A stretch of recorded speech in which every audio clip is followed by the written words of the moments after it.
Hello दोस्तों, नमस्कार। मैं स्वागत करता हूं आप सभी का आपके अपने YouTube channel technical GK GS में। आज दोस्तों बायोलॉजी का टॉपिक 4 है, ऊतक यानी टिश्यू। इससे पहले मैंने 3 टॉपिक आपको बता चुके हैं, कोशिका का विभाजन, और तीसरा टॉपिक मैंने बताया था आपको जेनेटिक्स यानी आनुवांशिकी। आज चौथा टॉपिक है दोस्तों टिश्यू। इससे बाहर कुछ नहीं होगा दोस्तों। आइए देखते हैं ऊतक होता क्या है दोस्तों। कोशिका का ऐसा समूह जिसकी उत्पत्ति, संरचना एवं कार्य समान होता है उसे हम टिश्यू बोलते हैं। क्या बोलते हैं? टिश्यू यानी ऊतक कहते हैं। कोशिका का ऐसा कोई भी समूह जिसकी उत्पत्ति, संरचना मतलब आकृति, और कार्य उसके बिल्कुल समान हो उसे क्या बोलते हैं? टिश्यू यानी ऊतक बोलते हैं। ऊतक का अध्ययन क्या कहलाता है? हिस्टोलॉजी। ऊतक का अध्ययन क्या कहलाता है? हिस्टोलॉजी। और हिस्टोलॉजी नाम किसने दिया था? मेयर ने दिया था। किसने दिया था? मेयर ने। अगला बात करते हैं, ऊतक की खोज किसने किया था? ऊतक की खोज किसने किया था? मार्सेलो मेल्पिंग ने किया था। किसने किया था? मार्सेलो मेल्पिंग ने ऊतक की खोज किया था। ऊतक होता क्या दोस्तों? बस इतना समझ लीजिए, फिर आगे तो सब कंप्लीट हो जाएगा। ऊतक ऐसा समूह है जिसकी उत्पत्ति, संरचना एवं कार्य समान होता है। क्या होता है? उसकी उत्पत्ति भी, संरचना एवं कार्य जो है सभी समान होते हैं। उसी को क्या बोलते हैं? ऊतक। ऊतक के अध्ययन को क्या बोलते हैं? हिस्टोलॉजी। और ऊतक का नाम किसने दिया था? हिस्टोलॉजी नाम किसने दिया था? तो मेयर ने दिया था।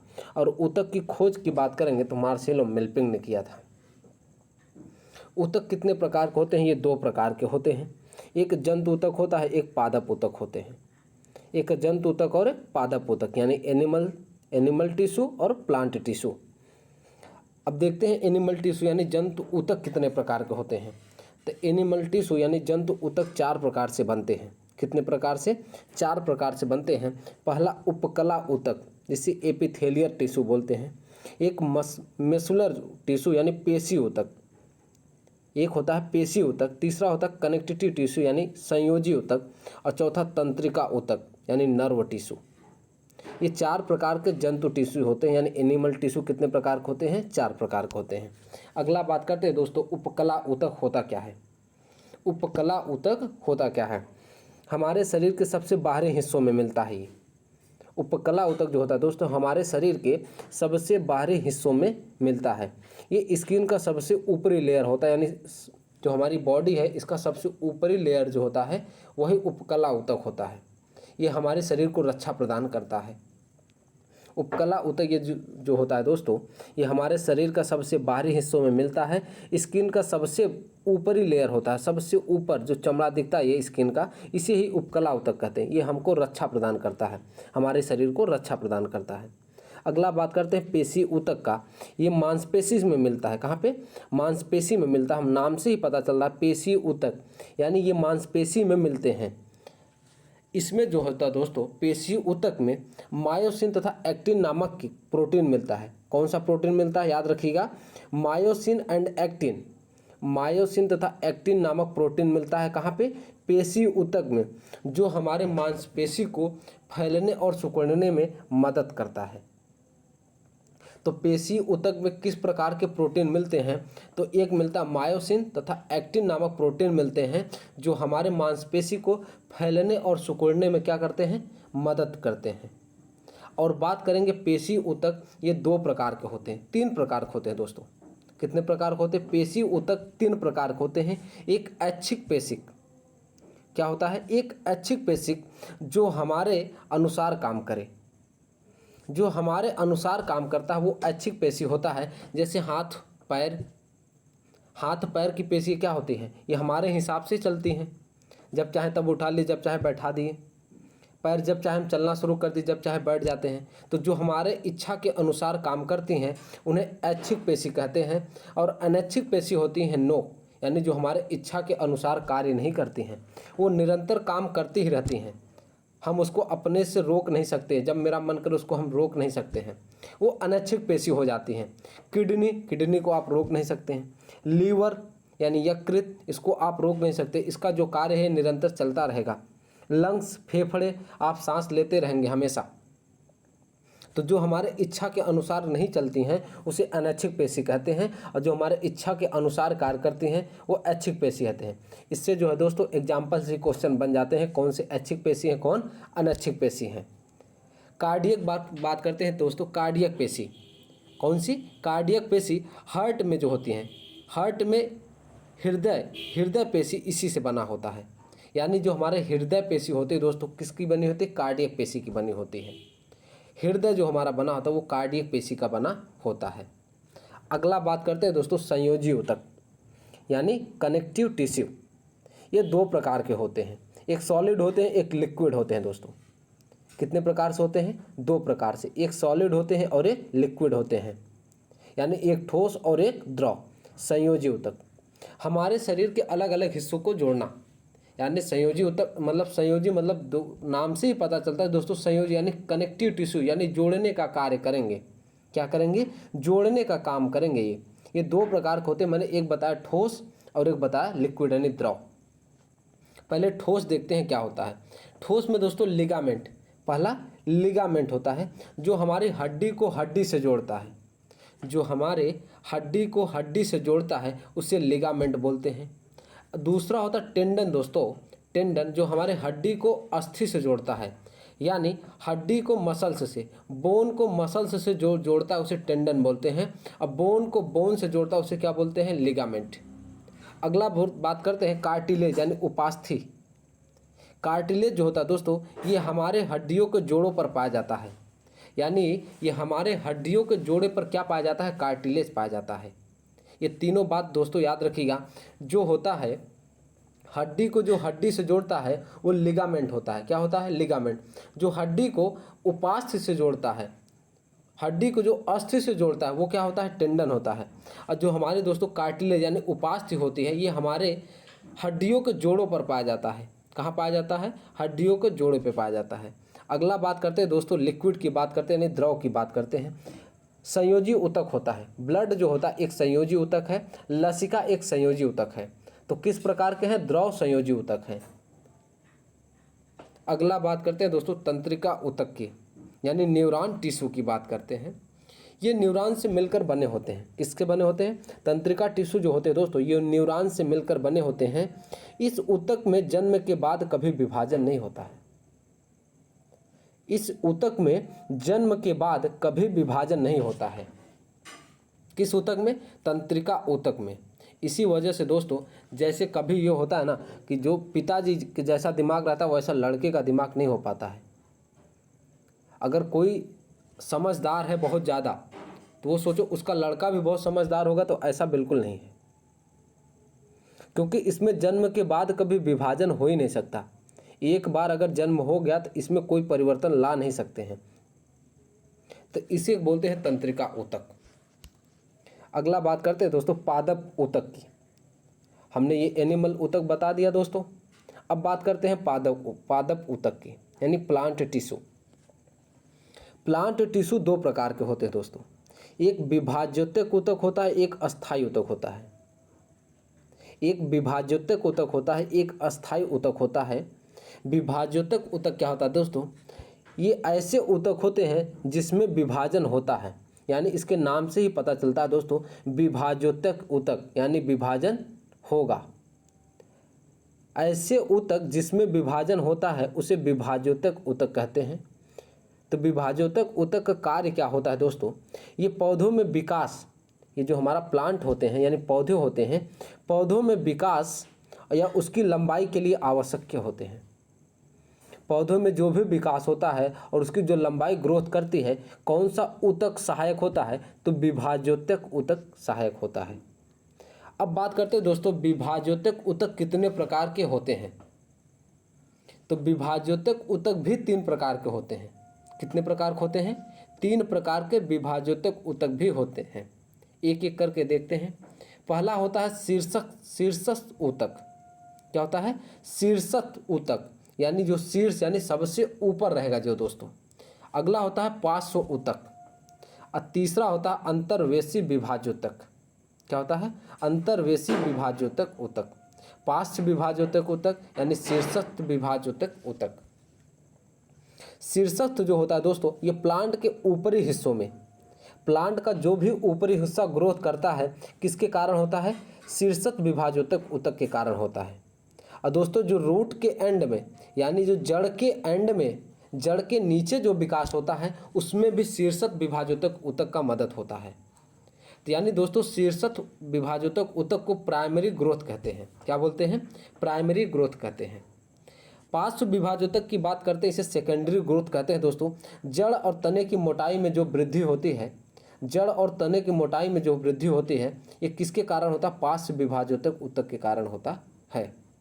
यानी दोस्तों जो भी प्लांट होगा, अगर उसके ऊपरी हिस्से और जो रूट यानी जड़ जो नीचे जो वृद्धि होगी दोस्तों, नीचे यानी रूट सिस्टम में, उसमें कौन सा ऊतक सहायक होगा? तो शीर्षत ऊतक सहायक होगा। अगर दोस्तों जड़ और तने की मोटाई बढ़ेगी, इसमें पार्श्व विभाजोतक होगा। और अंतर्वेशी विभाजोतक ऊतक की बात करते हैं, किसी भी प्लांट में गांठ से नई स्ट्रिम जो निकलते हैं, कोई भी पौधे होते हैं दोस्तों, आपने देखा होगा कोई भी पौधा होता है उससे जो दोस्तों नई नई स्ट्रिम निकलती है, यानी नई नई गांठ निकलती हैं, नया नया उसकी डालियाँ निकलती हैं, उसी को अंतर्वेशी विभाजोतक कहते हैं, क्योंकि इसी की वजह से निकलता ही है।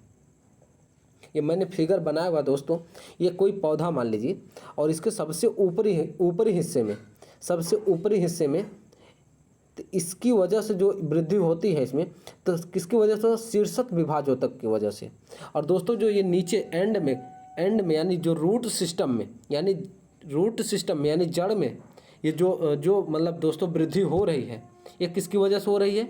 शीर्षत विभाजोतक ऊतक से। यही पार्श्व विभाजोतक ऊतक की बात करते हैं दोस्तों, जड़ एवं तने की मोटाई में, यानी दोस्तों जड़ एवं तने की जो मोटाई होगी, ये तो दोस्तों शीर्षत विभाजोतक ऊतक समझिए आराम से, कोई बात नहीं है। शीर्षत विभाजोतक ऊतक जो होता है दोस्तों, वो लंबाई के लिए होता है, उसमें लंबाई में वृद्धि करता है। शीर्षत यानी बड़ा, खुद ही नाम से पता चलता है दोस्तों, ये हमेशा याद रहेगा। शीर्षत यानी बड़ा, यानी लंबाई में वृद्धि होगी। प्लांट में अगर लंबाई में वृद्धि हो रही है तो किसकी वजह से हो रही है? शीर्षत विभाजोतक ऊतक के कारण।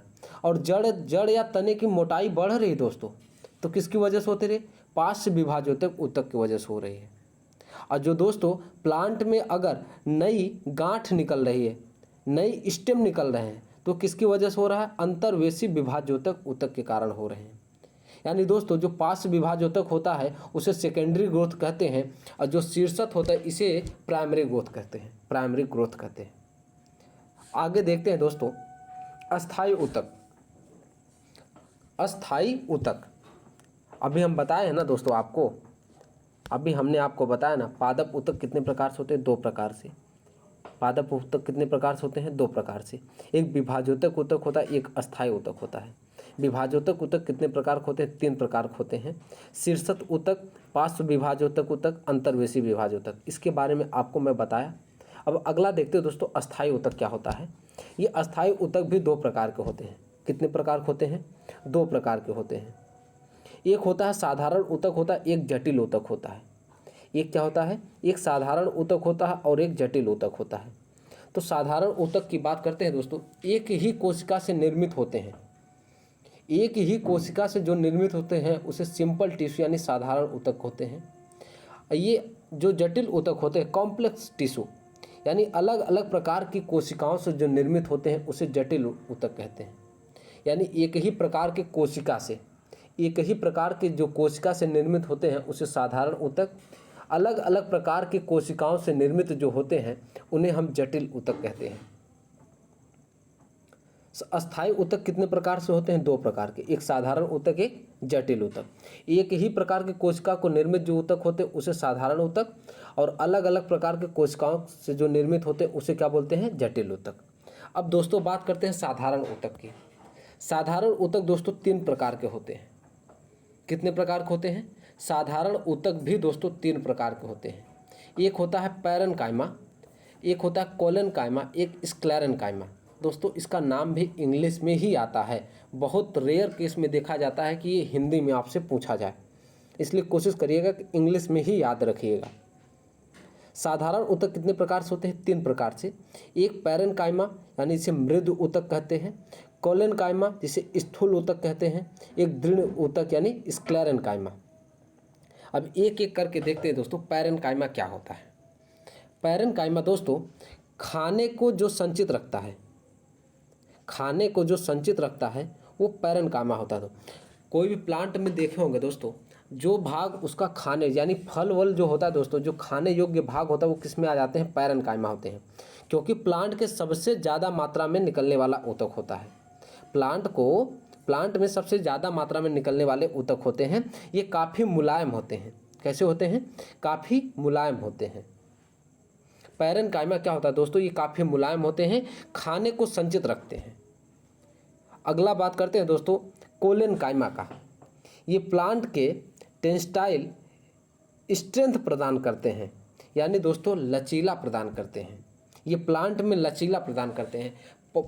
पेड़ देखोगे दोस्तों आप, उस पर कोई कोई डाले होते बहुत लचीली होती है। कभी कभी आप उस पर आदमी बैठता भी तो टूट भी जाती है। पेड़ पे आदमी चढ़ता है तो वो टूट जाती है क्योंकि लचीली होती है। तो जो थोड़ा कमज़ोर होती है वो कैसी होती है, लचीली होती है। तो ये किसकी वजह से होता है, कोलेनकाइमा। किसकी वजह से होता है, कोलेनकाइमा। यानी जो पौधे में दोस्तों, पौधे में जो लचीलापन प्रदान होता है वो किसकी वजह से होता है, कोलेनकाइमा। यानी पौधे लचीले होते हैं तो किसकी वजह से, कोलेनकाइमा। अब पौधे में मुलायम जो होता है दोस्तों वो किसकी वजह से, वो पैरेनकाइमा। अगला बात करते हैं दोस्तों स्क्लेरेनकाइमा की। दृढ़ ऊतक, यानी दृढ़ मतलब यानी मजबूत। ये प्लांट के हार्ड यानी दृढ़ बनाता है, यानी प्लांट को जो है मजबूत बनाता है। कौन, स्क्लेरेनकाइमा। देखते हो तो बीज के अखरोट पर यानी अखरोट और नारियल वोरियल देखेंगे दोस्तों, उस पर जो वो उसका जो छिलका होता है दोस्तों कितना मजबूत होता है। ये किसका बना होता है, स्क्लेरेनकाइमा का बना होता है। किसका बना होता है, स्क्लेरेनकाइमा। यानी मजबूती कौन प्रदान करता है, प्लांट को मजबूती कौन प्रदान करता है, स्क्लेरेनकाइमा। लचीला कौन प्रदान करता है दोस्तों, कोलेनकाइमा। और मुलायम कौन प्रदान करता है प्लांट को, पैरेनकाइमा। अब बात करते हैं दोस्तों पैरेनकाइमा और कोलेनकाइमा, ये जीवित कोशिका से बने होते हैं। इंपॉर्टेंट बात है दोस्तों, आपसे ऑप्शन में दे देगा और छांटने के लिए बोल देगा इसमें कौन सा डेड सेल है और कौन सा जीवित सेल है, जीवित टिश्यू है, सॉरी, कौन सा इसमें जीवित टिश्यू है यानी जीवित ऊतक है और कौन इसमें मृत ऊतक है। तो याद रखिएगा पैरेनकाइमा और कोलेनकाइमा, पैरेनकाइमा और कोलेनकाइमा ये कैसे होते हैं, जीवित ऊतक होते हैं। कैसे होते हैं, जीवित ऊतक होते हैं पैरेनकाइमा और कोलेनकाइमा। पैरेनकाइमा जो होता है दोस्तों ये क्या करता है, ये जो होता है मुलायम होता है दोस्तों। कैसा होता है, मुलायम होता है। और कोलेनकाइमा क्या होता है दोस्तों, ये लचीला प्रदान करता है, पौधे को क्या करता है, लचीला प्रदान करता है। ये दोनों कैसे होते हैं, ये जीवित कोशिका के बने होते हैं। कैसे बने होते हैं, जीवित कोशिका के। एकमात्र है दोस्तों स्क्लेरेनकाइमा जो कि मृत कोशिका का बना होता है। यानी दृढ़ कोशिका यानी दृढ़ ऊतक, सॉरी दोस्तों दृढ़ ऊतक, कोशिका बार बार आ जा रहा, तो दृढ़ ऊतक यानी स्क्लेरेनकाइमा ये किसका बना होता है दोस्तों, दृढ़ ऊतक किसका बना होता है, ये बना होता है दोस्तों मृत सेल, मृत कोशिका का बना होता है। अगला बात करते हैं दोस्तों, ये देखिए दोस्तों पैरेनकाइमा। अब पैरेनकाइमा भी दो प्रकार के होते हैं। पैरेनकाइमा भी दो प्रकार के होते हैं। एक होता है क्लोरीकाइमा, एक होता है एनरिचीकाइमा। एक क्या होता है दोस्तों, क्लोरीकाइमा, एक होता है एनरिचीकाइमा। अब बात करते हैं क्लोरीकाइमा क्या होता है।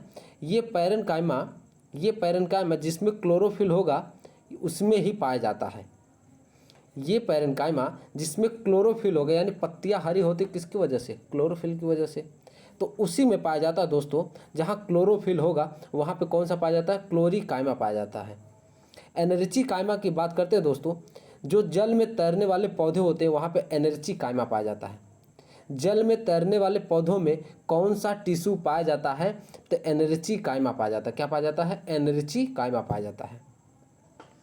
अब बात करते हैं दोस्तों जटिल ऊतक यानी कॉम्प्लेक्स टिश्यू। तो कॉम्प्लेक्स टिश्यू ये दो प्रकार के होते हैं। एक होता है जाइलम होता है, एक होता है फ्लोएम। एक क्या होता है दोस्तों, एक जाइलम होता है और एक फ्लोएम होता है। और इन दोनों को मिल जाते हैं दोस्तों, ये दोनों मिलकर दोस्तों संवहनी ऊतक बनते हैं। यानी जाइलम ऊतक और फ्लोएम ऊतक मिलकर क्या बनते हैं, संवहनी ऊतक बनते हैं। दोस्तों वीडियो थोड़ा लंबा जाएगा लेकिन एक ही वीडियो में ख़त्म हो जाएगा दोस्तों। टिश्यू दो बार आप देख लेंगे बिल्कुल समझ में आ जाएगा। बस बिल्कुल इसको देखते जाइए, आराम से समझते जाइए। जटिल ऊतक कितने प्रकार से होते हैं दोस्तों, दो प्रकार से होते हैं। एक जाइलम होता है और एक फ्लोएम होता है। अगर जाइलम और फ्लोएम मिल जाते हैं तो ये क्या बनते हैं, संवहनी ऊतक बनते हैं, एक दूसरे के स्थान पर ले जाते हैं। इनका कार्य क्या होता है दोस्तों, एक स्थान से दूसरे स्थान पे ले जाते हैं, एक स्थान से दूसरे स्थान पर ले जाते हैं किसी भी चीज़ को। आगे देखते हैं क्या करते हैं ये। जाइलम क्या होता है दोस्तों, ये जाइलम ये जल एक खनिज को जड़ तथा पत्तियों तक पहुंचाता है। ये जल एवं खनिज को जड़ से पत्तियों तक पहुंचाता है। यानी दोस्तों जो हमारे प्लांट होते हैं इनको जैसे जल की आवश्यकता होती है और खनिज की आवश्यकता होती है, तो किसके माध्यम से पहुंचते हैं, तो जाइलम के माध्यम से। तो पहला अक्षर देख सकते जाइलम का ज और जल, यानी जल का जो ट्रांसफ़र होगा वो जाइलम के माध्यम से होगा। किसके माध्यम से होगा, जाइलम के माध्यम से होगा।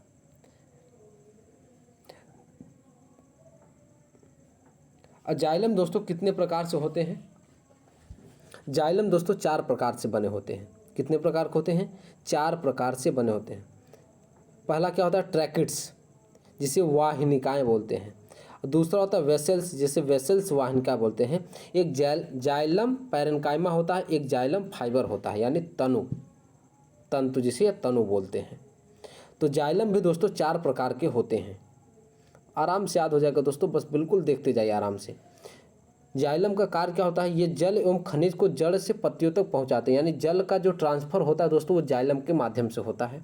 और जाइलम कितने प्रकार के होते हैं, 4 प्रकार के होते हैं। एक ट्रैकिड्स होते हैं, एक वेसल्स होते हैं, एक जाइलम पैरेन्काइमा होते हैं, एक जाइलम फाइबर होते हैं। अब इसमें समझ लेते हैं दोस्तों, जो जाइलम पैरेन्काइमा होता है ये जीवित कोशिका का बना होता है। किसका बना होता है, जीवित कोशिका का। और ये बाकी 3 दोस्तों जो होते हैं हमने ट्रैकिड्स, वेसल्स एवं जाइलम फाइबर, ये किसके बने होते हैं, मृत कोशिका के बने होते हैं। दोस्तों याद रखिए क्योंकि ये सब ऑप्शन से छांटने के लिए दे देता है दोस्तों। 4 ऑप्शन दे देगा, आपसे पूछेगा इसमें कौन एकमात्र जीवित कोशिका से बना है, इसमें से एकमात्र कौन जीवित कोशिका से बना है। यही चारों ऑप्शन रहेंगे, ट्रैकिड्स, वेसल्स, जाइलम पैरेन्काइमा और जाइलम फाइबर। तो जाइलम पैरेन्काइमा जो होता है दोस्तों ये जीवित कोशिका से बने होते हैं। अब आपको याद कैसे रखना है कि ये जीवित कोशिका का बना होता है, हम अभी आपको पीछे बताएं दोस्तों। पैरेन्काइमा और कोलेनकाइमा ये किसके बने होते हैं, जीवित कोशिका के बने होते हैं। तो अब जाइलम पैरेन्काइमा किसके बने होंगे, जीवित कोशिका के बने होंगे। और बाकी ये तीनों दोस्तों ट्रैकिड्स, वेसल्स एवं जाइलम फाइबर ये किसके बने होते हैं, मृत कोशिका के बने होते हैं। अगला बात करते हैं दोस्तों, अब ट्रैकिड्स एंड वेसल्स का कार्य क्या होता है। ट्रैकिड्स और वेसल्स का कार्य क्या होता है दोस्तों। अब इसका कार्य क्या मैंने बताया आपको दोस्तों, ये जो होता है जल को जो है ट्रांसफ़र करते हैं, जल को क्या करते हैं, ट्रांसफ़र करते हैं। जड़ से पानी लेकर ट्रैकिड्स एंड वेसल्स के माध्यम से पत्तियों तक पहुंचना। यानी जो जल होता है दोस्तों, जल से पानी लेकर जड़ से, सॉरी दोस्तों मेरे जल दिख रहा है, ये जड़ लिखा हुआ है। जड़ से पानी लेकर ट्रैकिड्स एंड वेसल्स के माध्यम से पत्तियों तक पहुंचाया जाता है। यानी दोस्तों जो जड़ होती है हमारे पेड़ पौधे का, आप जो नीचे वाला हिस्सा देखते हैं जो जड़ होता है, यहाँ से दोस्तों जो पानी ऊपर जाता है पेड़ पत्तियों तक जो पहुँचता है दोस्तों, पत्तियाँ तो ऊपर होती है और जड़ नीचे होता है। तो आपने कभी सोचा कि ये ऊपर पानी पहुँचता कैसे है। तो जड़ से पानी लेकर ट्रैकिड्स और वेसल्स के माध्यम से पत्तियों तक पहुँचाया जाता है। किसके माध्यम से दोस्तों, ट्रैकिड्स एंड वेसल्स के माध्यम से पत्तियों तक पहुँचाया जाता है। जाइलम की सबसे छोटी कोशिका कौन सी होती है, इंपॉर्टेंट है दोस्तों ये सब। जाइलम की सबसे छोटी कोशिका कौन सी होती है, ट्रैकिड्स होती है। कौन होती है, ट्रैकिड्स होती है जाइलम की सबसे छोटी कोशिका। अब दोस्तों ये इसी को दोस्तों केशिकत्व आपने पढ़ा होगा, इस प्रक्रिया को केशिकत्व भी कहते हैं। क्योंकि दोस्तों देखिए जैसे आप लालटेन देखोगे चिमनी उमनी में दोस्तों जब बत्ती जो जलती है ये केशिकत्व के माध्यम से ही तेल ऊपर पहुंचता है।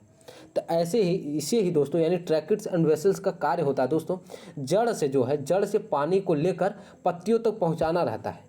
किसके माध्यम से, ट्रैकिड्स एंड वेसल्स के माध्यम से। अगला बात करते हैं दोस्तों, जड़ों को पानी किस प्रक्रिया से मिलता है, तो परासरण के माध्यम से। किसके माध्यम से, परासरण के माध्यम से। अब जाइलम पैरेन्काइमा की बात करते हैं दोस्तों, किसकी बात करते हैं, हमने ट्रैकिड्स एंड वेसल्स का देखा है, ये किसके बने होते हैं, ये मृत कोशिका के बने होते हैं। अब जाइलम पैरेन्काइमा की बात करते हैं, ये किसके बने होते हैं, जीवित कोशिका के बने होते हैं। किसके बने होते हैं? Only this is the cell of xylem, यानी जीवित सेल है ये जाइलम पैरेन्काइमा। अब अगला बात करते हैं दोस्तों, जाइलम पैरेन्काइमा का कार्य क्या था? ये हॉरिजेंटल फ्लो ऑफ वाटर, यानी दोस्तों ये क्षैतिज जो है पानी का जो है ट्रांसफ़र करते हैं। कैसे ट्रांसफ़र करते हैं? क्षैतिज ट्रांसफ़र करते हैं ये वाटर का। जाइलम फाइबर की बात करते हैं दोस्तों, पौधे के सबसे ऊपर होता है। पौधे के सबसे ऊपर जो होता है वो जाइलम फाइबर होता है। क्या होता है? जाइलम फाइबर, जिसे हम लोग कभी कभी कली बोलते हैं ना, क्या कली है, तो उसी को जाइलम फाइबर बोलते हैं दोस्तों। क्या बोलते हैं? जाइलम फाइबर, यानी पौधे के सबसे ऊपर होता है। पौधों के सबसे ऊपर क्या होता है? जाइलम फाइबर होता है। और जाइलम पैरेन्काइमा जो होता है दोस्तों, ये केवल जीवित कोशिका का बना हो जा। इसका कार्य क्या हो दोस्तों? ये हॉरिजेंटल वाटर का फ्लो करता है, यानी हॉरिजेंटल जो है, हॉरिजेंटल यानी क्षैतिज पानी का जो है परिवहन करता है, यानी क्षैतिज पानी पहुंचाता है ये। अब इतना देख लेना दोस्तों, समझ में आ जाएगा। बिल्कुल 2 बार वीडियो देखेंगे ऑटोमेटिक समझ में आ जाएगा। हमने आपको ये जाइलम के बारे में बता दिया है। जाइलम क्या होता है दोस्तों? जल को जो है, ये जल को एक खनिज को जड़ से पत्तियों तक पहुंचाते हैं। ये जल को जो है, जल को खनिज को जड़ से पत्तियों तक पहुंचाते हैं जाइलम। ये जाइलम कितने प्रकार के बने होते हैं? 4 प्रकार के, ट्रैकिड्स, वेसल्स, जाइलम पैरेन्काइमा और जाइलम फाइबर। याद रखिएगा दोस्तों, जाइलम पैरेन्काइमा क्या होते हैं? जीवित कोशिका के बने होते हैं। अब अगला हम बात कर लेते हैं दोस्तों फ्लोएम की। फ्लोएम जो होता है दोस्तों, ये फूड यानी ग्लूकोज को अलग अलग हिस्सों तक पहुंचाता है। जाइलम तो जल पहुंचाता है, अब फ्लोएम क्या करता है दोस्तों? ये फूड यानी ग्लूकोज को अलग अलग हिस्सों तक पहुंचाता है। अब देखते हैं दोस्तों फ्लोएम, ये भी दोस्तों 4 प्रकार के होते हैं। फ्लोएम भी 4 प्रकार के होते हैं। कौन कौन से होते हैं? सेव ट्यूब होते हैं, चालनी अंडयन। सेव ट्यूब यानी चालनी अंडयन। एक होता है दोस्तों सहायक सेल, कंपेनी सेल होता है, कंपेनिन सेल होता है। एक होता है फ्लोएम पैरेन्काइमा, एक होता है फ्लोएम फाइबर। क्या होता है? फ्लोएम फाइबर, यानी फ्लोएम फाइबर होता है, एक फ्लोएम पैरेन्काइमा, एक कंपेनी सेल होता है, एक सेवी ट्यूब होता है, यानी चालनी अंडयन होता है। तो फ्लोएम भी कितने प्रकार के होते हैं? 4 प्रकार के होते हैं। अब बात करते हैं दोस्तों, ये जो सेव ट्यूब दिख रहा है यानी चालनी संवहन, और एक कंपेनिंग सेल यानी सहायक सेल, अब फ्लोएम पैरेन्काइमा, ये किसके बने होते हैं? ये जीवित कोशिका के बने होते हैं। किसके बने होते हैं? जीवित कोशिका के बने होते हैं। यानी फ्लोएम पैरेन्काइमा इसमें किसका बना होता है? फ्लोएम पैरेन्काइमा जीवित कोशिका का। कंपेनिंग सेल यानी सहायक सेल जीवित कोशिका का।